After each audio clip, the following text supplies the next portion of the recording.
On today's show, we're going to clear up all the disgusting lies the Cowboys are trying to feed us. Yeah, roll the intro. All right. Yo. Coming to you live from Philly. It's the #1 rated Paulie Tony Fusco Show. Yo.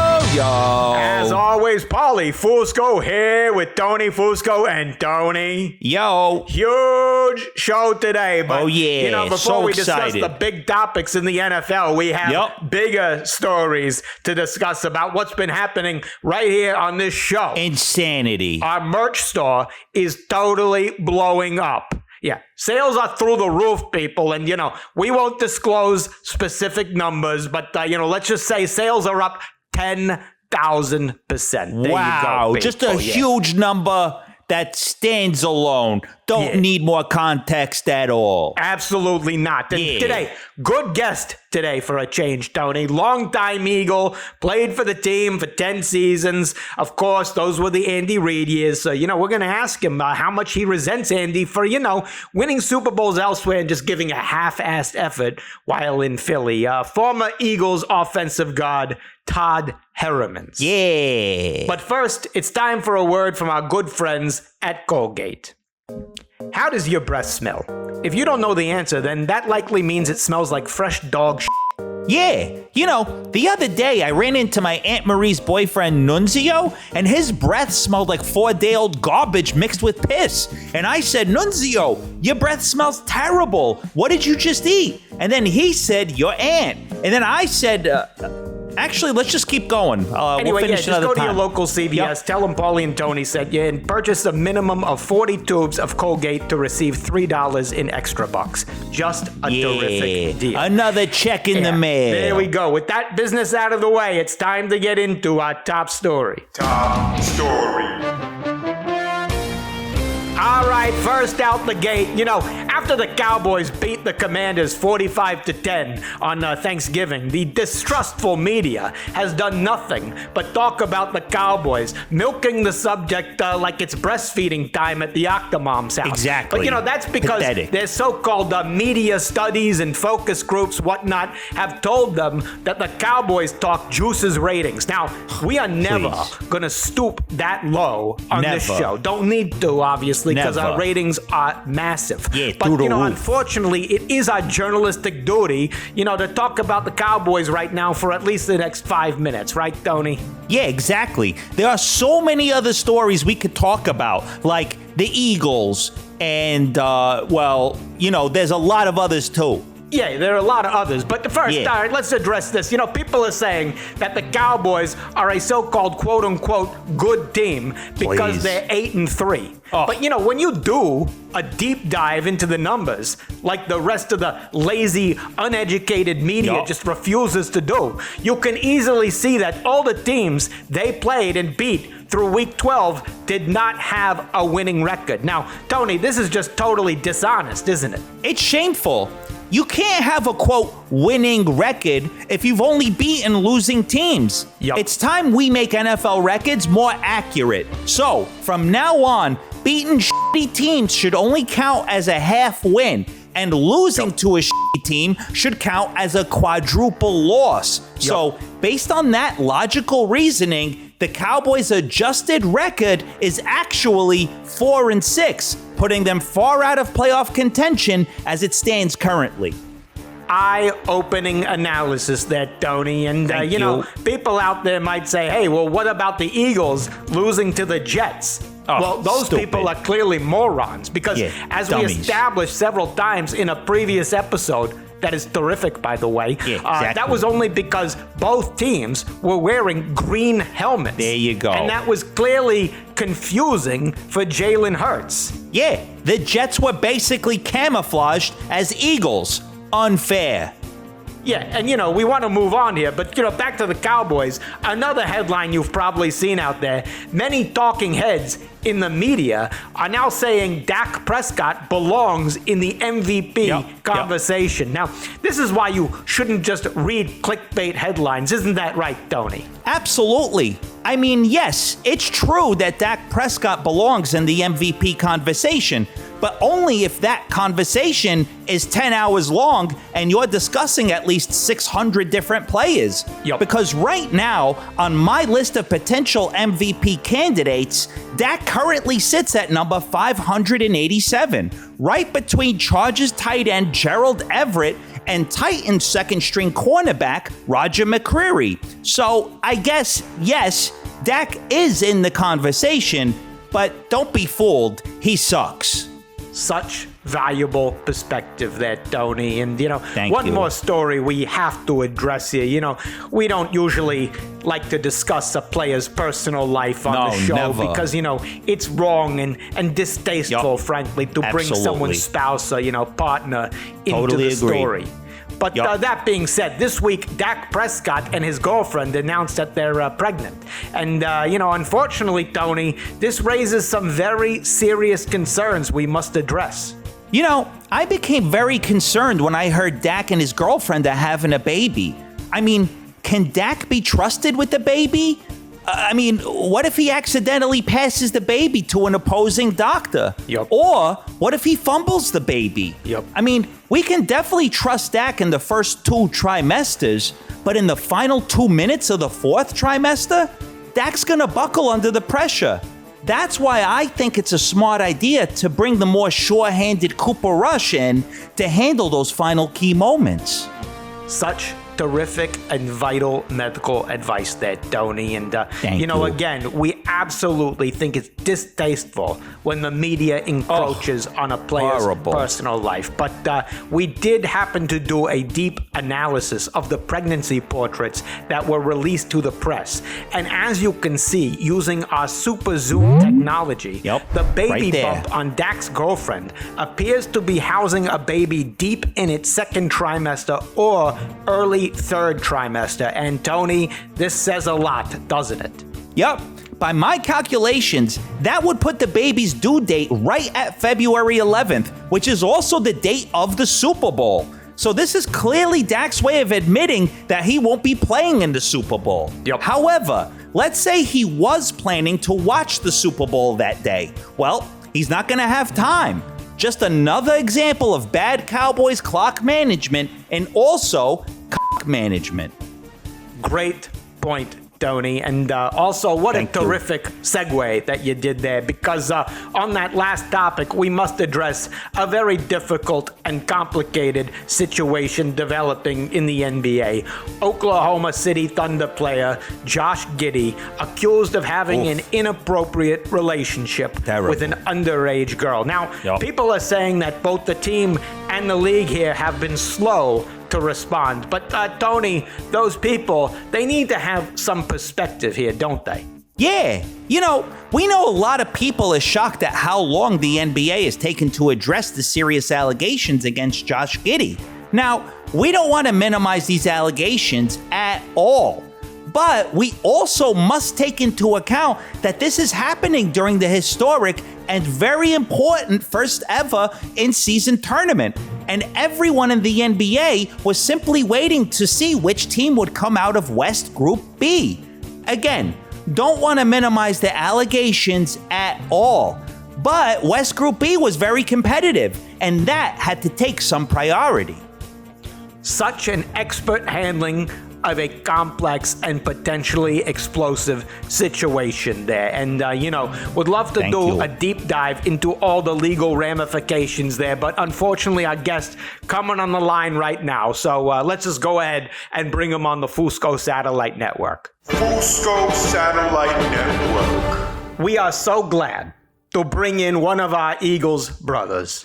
Basically a teammate. That's what teammates. He is, And he played 10 seasons, as you know, at offensive guard for Philly, 2005 to 2014. 4th round pick out of Saginaw Valley State. No idea which we have no idea where that is. But hey, somehow they found you, which is good. Yeah, that's cool. Currently a member for Athletes for Care, where he's helping support athletes' health, specifically promoting the use of cannabis. Oh. Wow. Okay, anyway, on that note, Todd Herremans, welcome to the show. Well, what's up, boys? How you doing? Thanks for having me.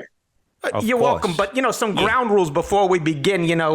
We know several people who like to, hit the reefer, the happy cigarette, the sweet leaf. You know, some of them may be hosting the show too. Maybe. On that note, we just ask that you try to keep, your thoughts on topic, and remember that nobody out there wants a 10-minute answer. You understand? Yeah, and no alien talk, okay? That's all. Agreed. Well, I don't know if that's the alien summoning herb, but there's other things you can tell. Okay. What is the alien summoning herb? I don't know. I don't have any experience in that category, but from what I hear, there's some stuff that could really have you blast off and speak to the aliens. But all right, well, Tony will speak to you offline. Yeah, after maybe the show we about continue that part of the conversation okay, after the anyway, show. let's get to football here. Yeah. Let's start with the Eagles. Obviously, you were on the team. You had Andy Reid as your coach then. Unfortunately for you, he never won a Super Bowl. Nope. And, then he goes to Kansas City, Trader, and has already won 2. Do you resent Andy Reid, for not giving us his best plays and, doing such a half-assed shit job when he was here? Well, I don't know if resent would be the word to use. Hate? No, as I look back on it, I'm very fond of Andy. I don't really have a whole lot of ill will towards him. Oh, now I ask this very politely, but do you accept mediocrity in your life? Is that something you do? No, not at all. Well, I don't think we would be considered mediocre through that time span of football. You thought that's mediocre? Well, all right, you had some 10-win, 11-win seasons, but, compared to the Eagles now, dominant. About to be 16-1, about to win a Super Bowl, mediocre. Yeah. It's hard to compare to where they're at right now, but yeah, we had some good years in there where we're building the program, continuing the culture. But did you ask him, hey, coach, congratulations, but, why did you save your good plays for KC and give us all the plays here in Philly? Did you ask him that? Like the Ring Around the Rosie play and stuff like that? Yeah, all that stuff. Where was that? Well, he put me at tight end. That was about as crazy as we got. What were your stats at tight end? Did you have any catches when you reported as tight end? Come on, guys. I had 2 touchdowns. I'm 2 for 2. Look at this guy over here. There of course. You go. All right. That's right. No wonder he likes Andy Reid. Yeah, he no got wonder. some stats on the board. Okay. How did you guys come up with the play? Were you having one of the happy cigarette sessions and you were what do we do this? That would be crazy. Yeah, how much reefer was Andy Reid smoking? I don't know if that aligns with the Mormon faith. I don't think Andy partakes in that pastime. But it wasn't my idea. It was just I think it's just a bout of playwriting genius. Well, I got to say, when that out-of-the-box thinking happens, you know what's usually involved there. Yeah. Yeah, out of the happy cigarette box. Exactly. It does induce a little creativity in people, Well, that leads to our next question. You did have Chip Kelly as a coach. So 2 questions. What was that like, and how much weed did you have to smoke daily to get through that? Yeah, like 3 bong rips in the morning. How much did we go through there? I didn't really change my use throughout my career, depending on the coach or the circumstances. I was more of like a recreational guy, not such a therapeutic guy. I see. All right. Well, consistency, that's good. Yeah, but I mean, Chip, it was a different vibe. I drank the Kool-Aid right away, and I thought it was the greatest thing to hit the NFL, and then, you got to also be adaptable in the NFL, and that's where I think we struggled a little bit with the Chip Kelly era. And then, what was in the Kool-Aid? Poison? Was it kind of that Jim Jones stuff? It might have been a little mind altering to get you on board with whatever was going on. Yeah. You were like, let's definitely get Kiko Alonso for LaShawn McCoy. This Kool-Aid's great. And I was actually out of there that year. I was part of the overall. They got rid of you by then. Okay. Yeah. Well, that just shows that he didn't know what he was doing. He probably should have put you at tight end. Then they would have gone to the Super Bowl. Exactly. Yeah, well, with a little self-reflection, my career didn't last too much longer after that, so maybe he was onto something. There you go. What do you think was going on at that point, while you were reflecting? Well, time off, retirement, I guess. I wasn't playing, so it makes How did they build the pyramids, like stuff like that? Yeah, some of the ancient alien classic riddles and stuff like that. Yeah, totally. Yeah. So you're saying that, Mr. Reefer was calling more than Mr. Kelly. Is that what you're saying? Mr. Reefer was calling more than most NFL GMs. I see. Yep. Well, all right, but let's talk about that final time you were with the Eagles. You were an offensive guard. I've always wondered this, Todd. Did you ever have a QB, that was so bad that you just didn't want to block for him? Olay, let him get ruined. And was that QB Kevin Kolb? Well, I could say this. There was no quarterback that I played for that I didn't want to block for. They were all great guys. I feel like you really got to be a piece of shit if your O-line doesn't want to block for you. So, without naming names, do they play for the Jets? I have no idea, dude. I have no idea. Oh, okay. All right. Well, you did play on the 2013 Eagles, right? Yes. Nick Foles that year had the greatest statistical year ever for a quarterback, throwing 27 touchdowns and only 2 picks. Which leads to my next question. What was it like showering with Nick Foles? How was it showering with Foles? Intimidating? Yeah. Crowded. There you go. Yeah. Nothing spectacular. Nick's a beautiful human being. He's dodging the question. Yeah. Well, I mean, you guys are you guys trying to see like what the size is? Is that what you want to know? Well, we do study NFL stats on this show. It's journalism. We're just doing journalism here. Yeah. Yeah. Well, Nick, there's a lot of guys in the locker room. Nothing sticks out tremendously to me. Well, except that though.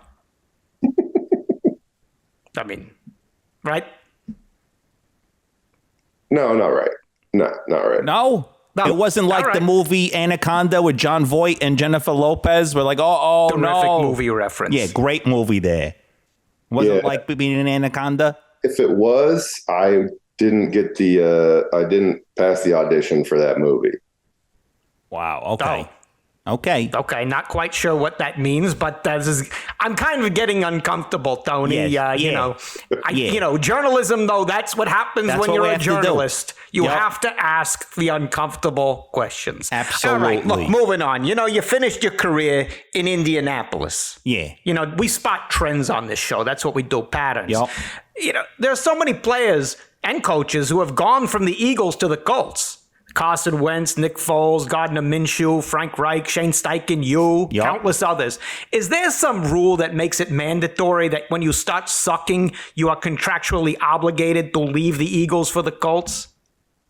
Yeah, it was in very fine print, and I didn't see it when I first signed the contract. And then when that time came, they just kind of pointed to it, reminded me. Did you have a choice? Like it was either the Colts or the Texans, do they at least, or is it just has to be? No, they basically were like, it's either the Colts or you just, you don't get to play anymore. Oh, horrible. Wow. Yeah. So how much reefer did you smoke that season? Yeah. That was a tough one. Let's talk Cowboys, right? You obviously played the Cowboys many times in your career. People are saying this year's Cowboys team is, quote, good. How do you respond to that clearly fraudulent and misleading assertion? Well, there can be a lot of tricks played on the TV these days. And there you go. I really think that they got some CGI stuff going on down there that would make them appear decent at times. But we really know that it's just all a sham, and they can only right. I think the cannabis is kicking in right now. Aren't that good? What's that? Oh, that's the ganja talking. I think the old Mary Jane has just kind of hit the system there. Were you in the bathroom, 15 minutes ago? What? No, I was actually sitting here waiting for you guys. CGI. Maybe the edible kicked in suddenly. I mean, I don't know if you can definitely say that they suck like we usually say. Dallas sucks. But I just want to test your loyalty here because I still don't know if you're a Colt or an Eagle. You're a little shaky. Yeah, I think you need to look into the camera and you got to say that the Cowboys are a bunch of frauds and the shittiest team in the NFL. And, don't worry about this not being taken out of context because don't worry, people will see the whole thing. Yup. So you need to test my loyalty? Yeah. Come on, bro. So what was the question? The question What was the question? Cowboys suck? Uh-oh. Look at this guy's short-term memory. Oh, Yeah. well, guess what else, Guess what? Ganja boy? Guess what else is short-term? Yeah, Your guess time what? on This show. interview 'Cause is you're short off term. the show. Because guess Get what? out. Goodbye, guys. Guess what? Goodbye, Hey, guys. man, things You're are getting going to the hairy, Super man. Bowl. You're Because you're going to off the Super show. Bowl. Get out of here. You're done. Can't even remember Off the the question. show. Fusco Satellite Network. Is he off the line? Jay, hang up the phone. You know, I think I got a contact high just talking to him, Tony. Yeah, I got the munchies just from that interview. Yeah. Well, anyway, let's just move on. Time to wrap the show anyway. Of course, we want to thank our good friends at Colgate. Yeah, But thank you. Stop. Hold on. Oh, you kidding me? From a high to a low. Yeah, producer Jay, Jay, what do you what? want? Corrections. What? Hurry up. When you were talking about Dak and his girlfriend having a baby, you mentioned a 4th trimester. Yeah, bro. Science, bro. No, they're called trimesters because there's only 3 of them, not 4. Oh, yeah? Well, I wish your mom had 0 trimesters. Yeah. The last time you were inside a woman was your birth. Oh, you're done. Good Get one, out of Tony. here. We're done. We're No. finished. No. What? What? Go. Hurry up. You said the Thunder were in the West Group B during the NBA in-season tournament. Yeah, bro. Exciting. Yes, so? They're in West Group C, not B. Oh, yeah? Well, nobody's gonna see you after I bury you in the ground. Yeah. You're not going to see my knife going into your back. Boom. You're done. Good one, We're Tony. finished. Got Let's it. get out of here. We're Nope, done. Not yet. No. What? Why? Hurry up. In the last show, you said Giants quarterback Tommy DeVito was a bust. Yeah, he sucks. So? His passer rating is 92.4. That's right behind Jalen Hurts, who is at 94.9. Oh, yeah? Well, you're a giant. Yeah, when girls see you on Tinder, they have a passer rating of 100%. Boom! You're Great done. one, Tony. He said and, he's talking about soaking someone with a poorly. great passer rating. Yup. Next week, just booked on the show, Super Bowl legend, Eagles hero Nick Foles will be Wow. here. Can't wait for that. Great. Don't forget, That's so exciting. Visit our merch store, which is just blowing up. Buy Oh, all the stuff. unbelievable. Buy Subscribe all on the YouTube. merch. Follow us on TikTok. And Yup. Tony, great job as always. Same to you, Paulie. Another flawless show. There you go. We'll see you people next week. See ya.